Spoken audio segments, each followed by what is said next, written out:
a lot of people that come in here are very vulnerable. So even if it's for religious reasons, and let's say you have a young bride and it's really quite intense for them to be covering their hair. You know, your hair is like so much of who you are. So my job is very much also making them feel really comfortable and making them feel safe.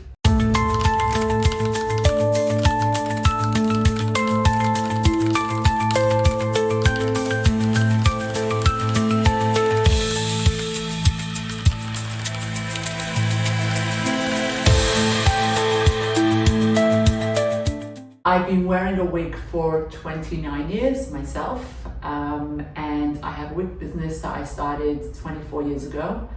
The way it started, obviously, like my heritage and going back to my childhood, my grandmother covered her hair, my mother covered her hair.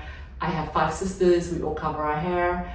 So it's very like ingrained in me. This is at the Rebbitzins conference in New York that we have every February, and there's probably around 4,000 women in here from all over the world, like every country, every city, Chabad emissaries, and every single one of these women are wearing a wig.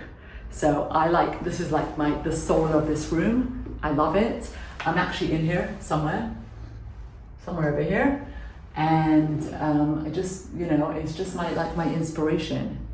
And these women all look beautiful and feel beautiful, and they're proud, and they're confident in their wigs, and it just gives me like my power over here. I started selling wigs 24 years ago after I moved to Australia. I have a brother and a sister who was in the industry, and they came here to do some sales, and we did some sales and were really successful within the community. And I decided at one point that I'm going to start importing wigs myself.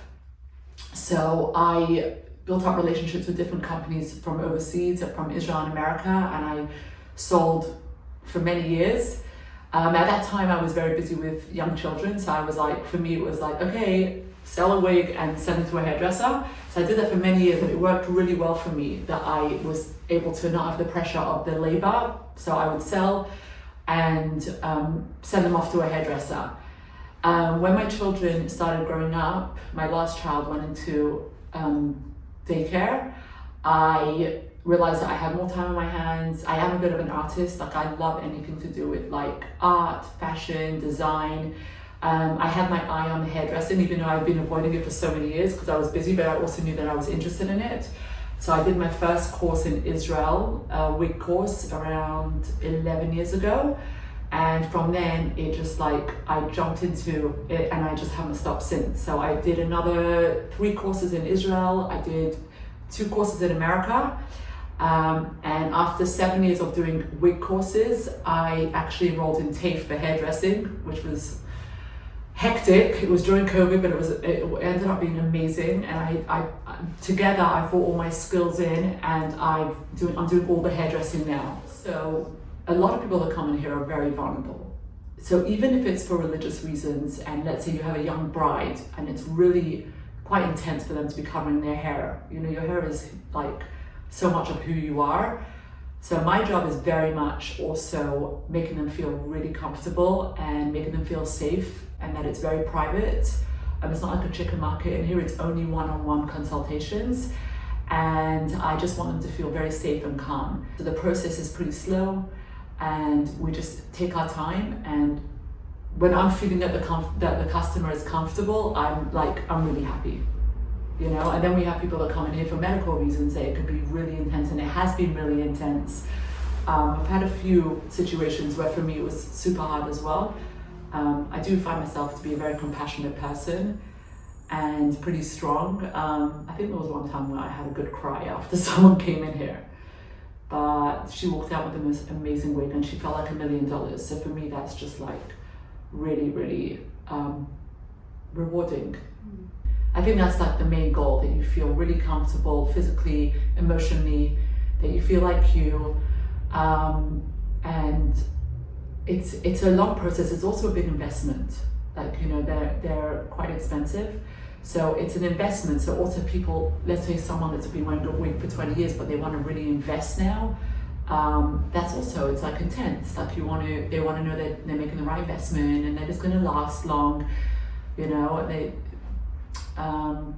I just think it's really important to like really listen to the client and hear what they're looking for and make sure that they feel that they're getting what they're looking for and that they feel comfortable in every part of the process. Obviously, it starts off with either a phone call or a message, whether quite often through Instagram, especially from people out of the community. So the first thing is they'll call me and they will ask me about what I sell and how the process works. And I'll go through that with them on the phone for around 10 minutes. And then I usually ask them to send me a picture of themselves or what they're looking for, because I love when they come in that I'm very well prepared. So I guess my process is like the process of elimination. So I like to start with like 4 or 5, not too many, and then we'll just like try them on and just like rein into the right one. When it comes to being the right one, there's also a lot of work that goes into that actual wig. It's not just like, okay, yeah, yay, off I go with my wig. There's a lot of work that goes into the wig. Whenever my customers come in or a client comes in, I tell them also, because I don't want them to feel overwhelmed, I want them to focus on 3 things, which are the most important things when you buy a wig. Number 1 is the fit. Number 1 is comfort. If it's not comfortable, you're not wearing it. So comfortable. Number 2 is the texture of the hair. And number 3 is the length. The base color is also very important, but we do a lot of highlighting and we do change the color. They're virgin hair wigs, so they do take color beautifully. So once we've got the fit right, and it's either, when we say texture, we're talking about wavy, curly, straight, silky. Some people like fluffy, frizzy, just for a really casual look. So once we've got all those down pat, we'll then go on to the next level of perfecting it for the client. There's hairdressing and there's also all the modifications, I would say, with regards to adjusting, and that's sewing, whether it's sewing in hair into the hairline, which we follow your hairline, so it's very natural in the front and it looks like it's coming out the head, or it's adjusting a little bit. Like it could be that someone has a tiny head, so I'll sell them a small wig, but then sometimes people have it like pushing their ears down, so I'll just nip it on the sides. Sometimes it sticks up a little bit and I'll adjust the back. There's a lot of sewing involved. I actually learned sewing in school, in high school, so that all of a sudden kicked in like 30 years, 40 years later. I do a lot of sewing, yeah. So this is one of my wigs. As I said, it's like really lightweight. I like to have them all air dried, so they don't look like what they're not, so they have to be in their natural state. So if someone comes in, they'll see straight away that this one's straight, or this one's wavy, or this one's got a bit of a movement at the bottom of it. So when the client comes in, they'll see this and see exactly for what it is. And I'll show you the inside of the wig. So as I was saying before, this has wefts in it. So I chose how many wefts because I like a certain weight. And then over here, the top is lace. So the lace part over here is very sheer, and this will sit on the customer's forehead, the client, and then when they've got this on their head and it fits perfectly and we're happy with everything, I'll sew baby hairs into the front that are usually a bit lighter than the wig so that you don't see the knots, and it will kind of come off the face. Mine has a little bit of baby hairs in it and I love it the way it is, but some people like a bit of height, so we'll do more height. But this is very raw, and this is how it comes from the beginning. The feeling never gets old. It's just like renewed every single time. Someone walks out feeling really good and pretty, or feeling like themselves again. My heart is so full and I feel so fulfilled.